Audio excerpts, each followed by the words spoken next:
안녕하세요, 한상입니다. 오늘 소개해드릴 차는 더 뉴 메르세데스 벤츠 E200입니다. 이 클래스는 국내에서 확고한 벤츠의 베스트셀러이고요. 수입차 중에서도 가장 잘 팔리는 모델 중 하나죠. 국내에는 작년에 우선적으로 E300이 출시가 됐고요. 작년 말에 E200을 포함한 다른 엔진도 출시가 됐습니다. 국내 이 클래스는 총 7개 라인업이 판매가 되는데, 이 중에서 E200 아방가르드가 가장 낮은 트림이죠. 이 200의 가격은 24년식이 7,290만 원이고요. 25년식은 7,380만 원입니다. 지금 보시는 시승차는 24년식이고요. 기존의 E클래스처럼 신형도 트림에 따라서 전면의 디자인이 좀 다른데, 국내 소비자의 취향으로 보면은 아방가르드보다는 익스클루시브가 좀 더 어필할 수 있지 않나 싶습니다. 왜냐하면은 익스클루시브에 비하면은 아방가르드는 그릴의 면적 또는 전면이 좀 좁아 보이죠. 그래서 아방가르드와 익스클루시브는 시각적으로 보는 그런 부피감의 차이가 있어요. 헤드램프는 하이빔 어시스트가 포함된 LED가 기본이고요. 그러니까 확실히 상위 모델에 비해서 헤드램프의 사양도 좀 차이가 있습니다.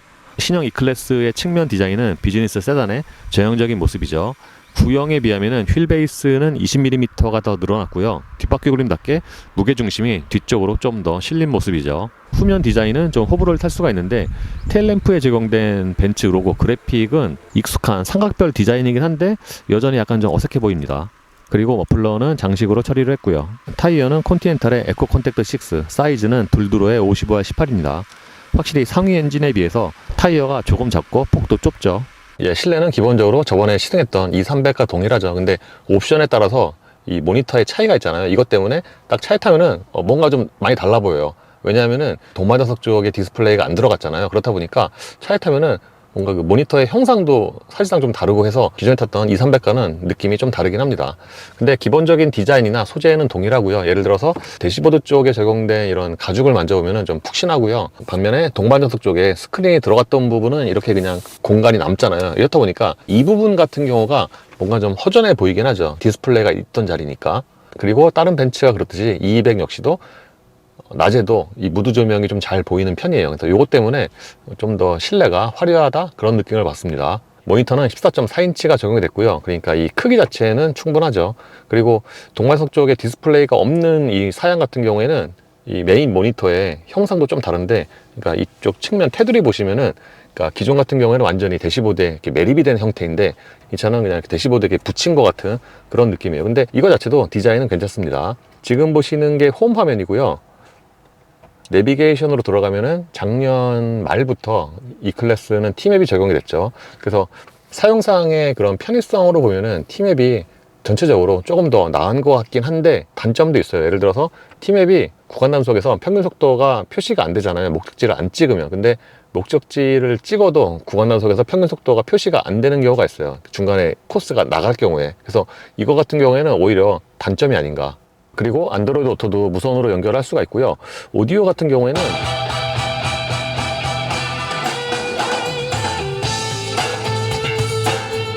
옵션이 들어간 사양보다는 당연히 음질이 못한데, 다른 벤츠가 그렇듯이 기본 오디오도 이 음질이 괜찮은 편이에요. 그러니까 저런 스피커 같은 거 보면은 그냥 플라스틱이잖아요. 그래서 뭔가 비주얼상으로는 음질이 되게 별로일 것 같은데, 실제로는 음질이 괜찮습니다. 무선으로 연결해도. 그리고 뒤로 넘기면은 컴포트가 있고요. 컴포트는 여기서 시트와 앰비언트 라이트가 있는데, 무드 조명 같은 경우가 실내의 포인트 중 하나죠. 무드 조명이 굉장히 좀 많이 들어갔어요. 거의 S클래스만큼 무드 조명이 많이 적용이 된 것 같습니다. 그러니까 대시보드와 이런 도어 트림까지 쭉 한 바퀴 둘러서 들어가다 보니까 야간에 가장 밝게 했을 때 굉장히 좀 화려하다 그런 느낌을 받고요. 멀티컬러 기능도 지원이 돼서 부위별로 색상을 달리 할 수가 있습니다. 그리고 효과 같은 경우에도 하차식 경고나 실내 온도, 멀티컬러 작동이 있고요. 심지어는 2열의 도어 트림에도 무드 조명이 꽤 많이 들어간 편이에요. 정보로 들어가면은 여기는 차량과 엔진에 대한 데이터를 실시간으로 보여주고요. 그리고 설정으로 들어가면은 크게 5가지 탭이 나오는데, 보조장치에서는 주로 운전과 관련된, 예를 들어서 주행에서는 그러니까 ADS 관련이고요. 충돌 회피도 마찬가지고, 그리고 E클래스는 풀체인지가 되면서 이런 콘텐츠가 굉장히 많이 강화가 되는데, 예를 들어서 지금 보시는 것처럼 에센셜이나 비발디 브라우저, 유튜브를 모니터에서 사용을 할 수가 있습니다.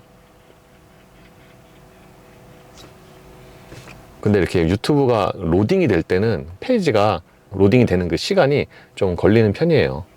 신형 E클래스도 물리 버튼을 최소화를 했는데 이 하단 쪽에는 자주 사용하는 아이콘들을 꺼내놨고요. 그리고 이 메뉴를 누르면 이게 공조장치 화면입니다. 그러니까 여기서 공조장치로 바로 이동을 할 수가 있죠. 공기질 상태도 여기서 확인이 가능하고요. 그리고 아래쪽에 보시면은 물리 버튼인데 카메라 버튼을 누르면은 이렇게 카메라 화면으로 이동을 합니다. 이게 그러니까 카메라 버튼을 누르면은 이 화면이 나오고 후진 기어를 넣으면은 또 분할 화면이 나오고 그렇죠. 그러니까 지금은 후방 카메라 화면인데 앞서 보여드렸던 그런 화면과는 달리 이게 지금 꽉 차게 출력이 안 되잖아요. 그래서 화질은 좋은데 뭔가 그 출력되는 면적은 좀 아쉬운 면이 있죠. 그리고 여기를 누르면은 이렇게 그쪽 해당 부위를 확대해서 볼 수가 있고요. 그리고 3D를 누르면은 이제 처음에 보여드렸던 그 화면이죠. 그리고 이렇게 돌려서 차 전체를 둘러서 볼 수가 있습니다. 그리고 최근에 다른 벤츠가 그렇듯이 조향과 관련해서 앞에 카메라가 연동이 되거든요. 그래서 조향하는 거에 따라서 그 앞에 그 화면이 같이 움직이죠. 근데 이 차는 약간 희한하게 오른쪽보다는 좌측이 좀 더 많이 들어가는 것 같아요, 느낌상. 센터 플로어 쪽의 디자인은 다른 E클래스와 동일하고요. 확실히 이게 가장 낮은 엔진이다 보니까 이쪽 부분의 치장이 좀 덜 고급스럽긴 하죠. 이 커버를 열면은 여기에는 무선 충전 패드와 컵홀더가 있고요. 컵홀더는 이렇게 접어서 쓰는 방식입니다. 펼 때는 이 부분을 누르면 이렇게 튀어나오고요. 보통 고급 세단들이 센터 콘솔 박스가 양쪽으로 열리는 방식이 많은데 이 클래스 역시 그렇습니다. 근데 보통 뒷바퀴 굴린 차들이 그렇듯이 센터 콘솔 박스의 용량 자체가 그렇게 큰 편은 아니고요. 이 바닥에는 부드러운 소재가 깔려 있는데 측면에는 그냥 플라스틱이에요. 이 차는 AMG 라인이 아니어서 운전대가 기본 디자인이죠. 그래서 사실 요거만 보면은 운전대 디자인이 나쁘진 않은데 AMG 라인을 이제 만약에 봤다면은 이게 상대적으로 좀 심심해 보이죠. 그리고 일반적인 핸들과 달리 이게 보통은 동그랗거나 이제 위아래로 타원형인데 이 차는 옆쪽이 조금 더 얇은 것 같아요. 운전대 조절은 전동이고요. 풀 디지털 계기판은 요즘에 벤츠가 거의 공통적으로 공유를 하는 것 같습니다. 홈 버튼을 누르면은 이렇게 계기판 디자인을 바꿀 수가 있고요. 확실히 이게 기본 엔진이다 보니까 계기판 디자인도 이렇게 스포츠와 클래식 딱 두 개만 있어요. 물론 내비게이션 같은 경우에는 이렇게 전체 화면으로 띄울 수가 있는데 확실히 위급 모델보다는 이 계기판 디자인이 좀 부족하긴 하죠. 시트도 2300에 비하면 조금 못하지 않나 싶습니다. 일단 시트가 형상 자체가 상대적으로 디자인 이런 게 조금 심심하고요. 그리고 가죽 소재도 약간 좀 더 미끄러운 그런 느낌. 좌판 길이는 기본도 충분한데 이렇게 앞부분을 연장할 수가 있고요. 이 차는 앞부분 하단에 소화기가 달려 있는데 저게 너무 좀 약간 좀 튀어나온 좀 그런 느낌이 있죠. 이 200에도 통풍 시트가 적용이 됐고요. 도어 포켓의 용량도 들어간 입구가 꽤 넓은 편입니다.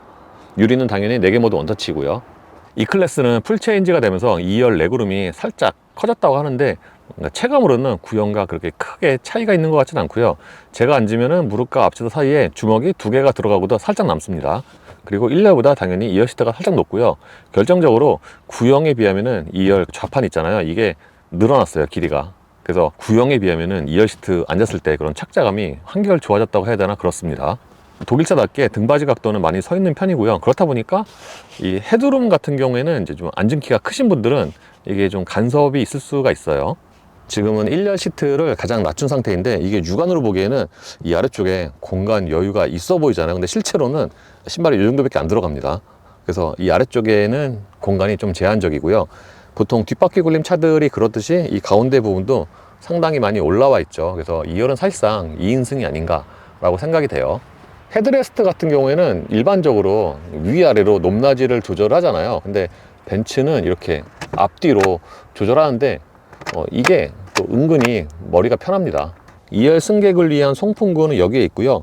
이 아래쪽에 USB 단자 C타입 2개가 있습니다. 요즘에 나오는 벤츠는 공통적으로 2열 암레스트의 컵홀더가 2번 눌러야지 나와요. 그러니까 한 번 누르면 이만큼 나오고요. 한 번 더 눌러야지 이렇게 컵홀더가 완전히 나오죠. 전에 말씀을 드린 것처럼 2열에 있는 컵홀더 치고는 또 이 플라스틱이 소재가 좋은 편이에요. 차 사이즈에 맞게 트렁크 용량도 괜찮은 편이고요. 그리고 2열 시트는 접을 수가 있는데 이렇게 접을 수 있는 폴딩 레버가 양쪽에 있습니다. 그래서 이거는 또 포화 사양이죠. 보통 세단의 2열 시트는 폴딩을 그냥 잠근 장치 해제로 하는데 이 차는 이렇게 트렁크에 폴딩 레버가 있으니까 이거는 호화 사양이라고 하겠습니다. 예, 정차 시 엔진 소음은 4기통 엔진의 평균적인 볼륨인데 이 차가 브랜드가 벤츠고 또 가격이 있잖아요. 그걸 생각을 하면은 그러니까 볼륨 자체가 그렇게 큰 건 아닌데 엔진 소리가 약간 좀 거북할 수 있습니다. 미리 말씀을 드리면 이 차는 주행 중에는 예전에 비하면은 엔진 소리가 좀 좋아졌는데 이렇게 정차 시에는 여전히 좀 약간 좀 디젤 같은 그런, 그러니까 기존의 벤츠 4기통이 디젤은 가솔린처럼 조용하고 가솔린은 정차 중에 디젤처럼 좀 소리가 그랬는데 기존보다는 낫지만 여전히 이렇게 정차 시에 엔진 소리 자체가 그렇게 조용하거나 좋은 편은 아닙니다. 반면에 진동 대책은 꽤 좋아요. 이렇게 정차 중에 운전대라든가 시트로 전달되는 진동이 거의 없습니다. 이 차의 파워트레인은 4기통 2.0 가솔린 터보 엔진과 부단 자동 변속기 그리고 마일드 하이브리드로 조합이 됩니다. 최고 출력은 204마력이고요. 여기에 17kW의 전기 모터가 지원을 하는 거죠. 좀 전에 말씀을 드린 것처럼 정차 시에는 엔진 소리가 또는 음색이 약간 좀 거북할 수가 있는데 이렇게 일단 움직이잖아요. 그러면은 상대적으로 그런 음색이 잦아들긴 합니다. 그래서 이렇게 움직일 때는 엔진 소리가 그렇게 거북한 수준은 아닌데 지금처럼 저속에서 천천히 가속을 하는 상황에서는 보통 엔진 소리가 가장 또렷하게 들리는데 이때는 아까 말씀드린 것처럼 약간 좀 엔진 그 음색이 디젤 같긴 하죠. 제가 이 200은 굉장히 오랜만에 타고요. 작년에 시승했던 2300과 비교하면은 이게 서스펜션 사양이 좀 다르잖아요. 보통 이제 엔진이 높을수록 서스펜션도 좀 더 좋은 게 들어가고 또는 낮은 엔진이면은 보통 서스펜션도 그거에 따라서 좀 급이 떨어지고 그러는데 확실히 작년에 탔던 2300과 비교하면은 하체가 좀 더 움직임이 빠르다고 해야 되나? 좀 진득한 느낌은 좀 떨어집니다. 그래서 전체적으로 보면은 당연히 2300보다는 승차감이 못한데 이 차만 놓고 보면은 그래도 무난한 그런 승차감이 아닌가 라고 생각이 돼요. 하체는 기본적으로 약간 좀 단단한 편입니다. 단단과 함께 약간 좀 통통 튀는 감각이라고 표현을 할 수도 있을 것 같아요. 이 차가 마일드 하이브리드가 적용이 되면서 여러 가지로 이제 이점이 있는데 그 중에 하나가 천천히 가속을 하는 상황에서 모터가 큰 힘은 아니지만 어시스트를 하잖아요. 그래서 이게 큰 엔진일 때는 크게 차이가 안 나는데 이제 이 차가 그 출력이 이렇게 높지가 않으니까 그러니까 이렇게 좀 출력이 200마력대 초반이다 그러면은 그런 모터의 어시스트가 좀 더 체감이 되는 것 같아요. 그러니까 천천히 가속하는 상황에서 뭔가 오른발에 힘이 좀 덜 들어가죠. 전체적인 시야는 괜찮은 편입니다. 이 차가 1열 시트 밑에 공간은 또 별로 없는데 시트를 가장 낮추면은 약간 좀 세단치고는 높은 그런 느낌이 있고 양쪽에 사이드 미러가 작아도 양쪽 시야는 괜찮은 편이고요. 변속기는 구지트로닉인데 벤츠의 9단 변속기가 이게 차마다 조금 편차가 있어요. 참고로 이 차는 회전 반경이 차 길이나 휠베이스 대비해서 좀 짧은 편입니다. 7단에 비하면은 이런 충격이 예전에 비하면 많이 줄어들긴 했는데 예를 들어서 뭐 GLS 같은 차는 초창기 구지트로닉처럼 변속 충격이 좀 되게 잦고 반면에 이 클래스 E200 같은 경우에는 변속 충격이 꽤 없는 편이에요. 아주 없는 건 아니지만 그러니까 예를 들어서 저속에서 주행차하거나 또는 짧게 왔다 갔다 할 때 있잖아요. 그럴 때는 변속 충격이 간헐적으로 있는데 이거는 뭐 다른 자동 변속기와 비슷한 그런 수준입니다. 드라이브 모드는 크게 에코와 컴포트, 스포츠가 있는데 마일드 하이브리드가 적용된 벤츠가 그렇듯이 이 차도 에코 모드에서 그러니까 항상 되는 건 아니고요. 일정 속도 이상에서 가속 페달에서 발을 딱 떼면은 엔진 시동이 꺼져요. 그래서 그럴 때 평균 연비가 좀 더 올라가는 게 아닌가. 이게 소위 말하는 글라이드 모드고요. 에코 모드에서 활성화가 됩니다. 그래서 에코 모드에서 이 글라이드 모드가 될 때는 왜 전기차의 타력주행 있잖아요. 그거와 좀 비슷하게 이렇게 좀 쭉 미끄러져가는 그런 질감이 나오죠. 그리고 가속 페달을 밟으면은 다시 자동으로 시동이 켜지고요. 이게 주행 중에 엔진 시동이 꺼지고 켜질 때 어떤 차들은 소리가 좀 크거나 또는 진동이 많거나 그런데 이 차는 엔진 주행 중에 엔진 온오프 때 그 작동이 좀 깔끔한 편입니다. 전체적인 방음은 괜찮은 편입니다. 보통 급이나 엔진에 따라서 방음도 좀 차이가 나는데 이 차는 시속 90으로 정속 주행할 때 이런 예를 들어 콘크리트 놈을 달릴 때 타이어 소음이 이 상위 엔진이 2300과 거의 차이가 없는데 그게 아무래도 좀 타이어에서 오는 차이도 있는 것 같아요. 어쨌든 이렇게 콘크리트 노면을 90 정도로 정속 주행할 때는 타이어 소리가 비교적 좀 잔잔하게 들어옵니다. 그리고 높은 속도에서도 비교적 옆에 앉은 사람과 대화가 가능할 정도로 전반적으로 방음이 괜찮은 편이고 특히 이 차가 고속 안정성이 막 되게 좋은 그런 느낌은 아닌데 체감 속도는 좀 낮아요. 이 200은 엔트리 엔진인데 엔트리 엔진인 걸 생각을 하면은 동력 성능은 괜찮은 편이에요. 특히 일반적인 운전자들이 가속 페달을 되게 많이 안 밟잖아요. 그러니까 그런 만약에 조건이라면은 이렇게 마일드 하이브리드가 작은 힘이지만 어시스트라는 게 실생활에서 좀 더 도움이 되는 것 같습니다. 그리고 엔진 회전수를 높이면은, 그러니까 지금처럼 컴포트 모드에서도 초반에 그 반응이 있잖아요. 이게 조금 빨라지는데 어느 정도 도움이 되는 것 같아요. 제가 처음에는 정차시 엔진 음색이 약간 좀 거북할 수 있다 라고 했는데, 지금처럼 최대 회전수까지 올려도 이제 보통 이제 비례해서 엔진 소리가 커지잖아요. 또는 음색도 나빠지고. 근데 이 차는 오히려 주행 중에 또는 고회전일 때 음색이 좀 더 듣기가 좋고, 또는 엔진 회전수와 비례해서 엔진 소리가 그렇게 커지지 않습니다.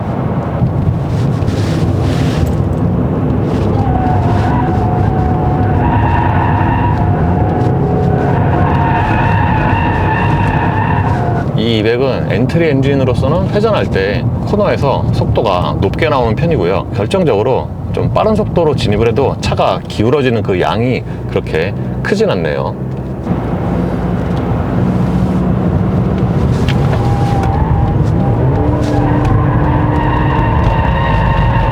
코너 정점에서 빠져나갈 때 느끼는 것 중에 하나가 타이어 그립에 좀 차이가 있는 것 같아요.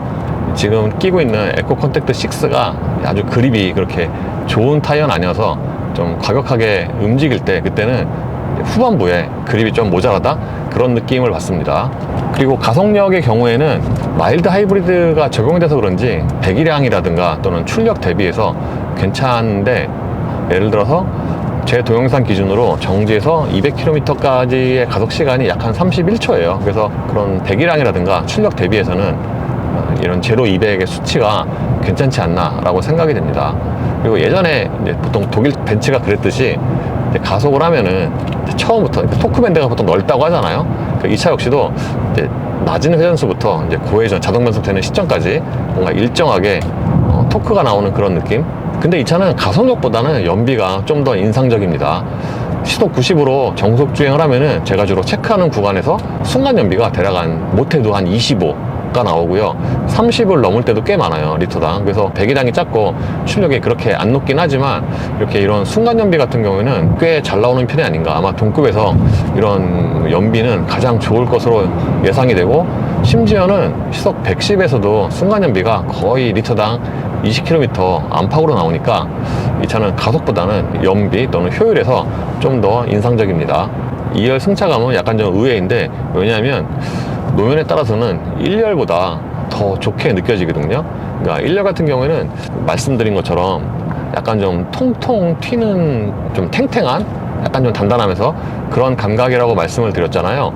이제 이럴 경우에는 기함이 아닌 다음에야 2열이 1열보다 승차감이 못한데, 이 차는 오히려 그 좀 거친 노면에서 2열의 상하 바운싱이 1열보다 좀 더 진득한 그런 느낌? 그러니까 1열은 약간 좀 안 좋은 노면에서 상하 바운싱이 좀 빠르거든요.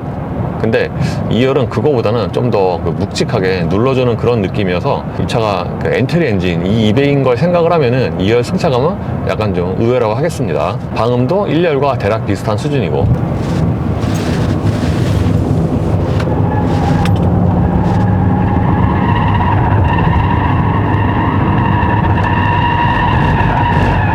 이 차가 전자제어 서스펜션이 없어서 스포츠 모드에서 댐핑이 더 단단하게 바뀌거나 그러진 않은데, 보통은 모드에 따라서 ESC 제어가 좀 달라지거든요. 이 차 역시도 확실히 좀 ESC 제어가 이렇게 회전할 때 좀 나중에 들어오네요. 그래서 컴포트나 에코에 비해서는 회전할 때 좀 더 원초적인 그런 몸놀림이 나옵니다.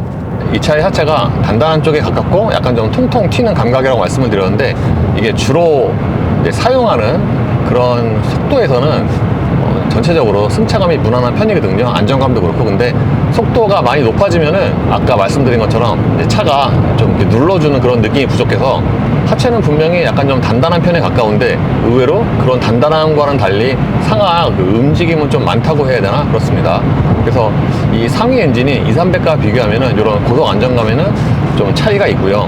그리고 고속으로 주행할 때는 아무래도 앞쪽에서 부딪히는 전면 풍절음이 가장 크게 들리는데, 고속에서의 그런 풍절음도 특히 오늘이 좀 바람이 부는 날인 걸 감안을 하면은 전면 풍절음은 크지 않다고 하겠습니다. 그리고 스포츠 모드에서는 킥다운 할 때 변속 충격이 조금 더 생기는데 약간 툭 하고, 그거는 이제 스포츠 모드니까 좀 의도적인 세팅이라고 봐야 되겠죠.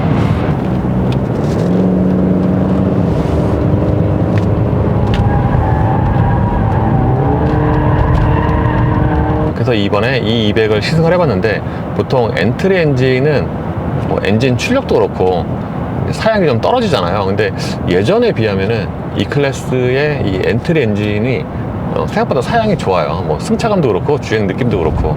왜냐하면은 지금 타고 있는 200 아방가르드는 국내 소비자들이 선호하는 그런 편의 사양들은 대부분 다 적용이 돼 있거든요. 그러니까 가격 생각하면은 헤드업 디스플레이가 없는 게 좀 아쉬운 점이지만, 통풍이라든가 풀체인지된 E클래스의 그런 편의 사양 있잖아요. 그거는 거의 그대로 유지가 되고 있으니까 이런 면은 장점이라고 할 수가 있고요. 앞서서 말씀을 드린 것처럼 동력 성능도 무난한데, 무엇보다도 일반적인 운전자들이 사용하기 좋은 그런 파워트레인이라고 하겠습니다. 결정적으로 이 차가 연비가 더 좋고요. 예를 들어서 지금도 시속 90으로 딱 크루징하는 상황인데 보면은 순간 연비가 리터당 30을 넘을 때가 꽤 많아요. 의외로 2열 승차감도 괜찮은 편인데, 1열 승차감 같은 경우에는 이제 E클래스에 만약 기대를 좀 많이 했다 그러면 실망할 수 있습니다. 그러니까 1열 승차감 같은 경우에는 보통 이제 고급차들은 그런 승차감이나 하체 댐핑도 이제 고급진 맛이 있는데, 이 200은 이제 1열 같은 경우에는 그런 맛이 좀 떨어지고요. 정차시, 그러니까 공회전 엔진 음색도 좀 부담스럽게 들릴 수가 있습니다. 그러니까 외기소음 같은 경우에는 여전히 좀 디젤 엔진 비슷한 그런 음색이에요. 예, 이로써 더 뉴 메르세데스 벤츠 E200의 시승을 마치겠습니다. 감사합니다.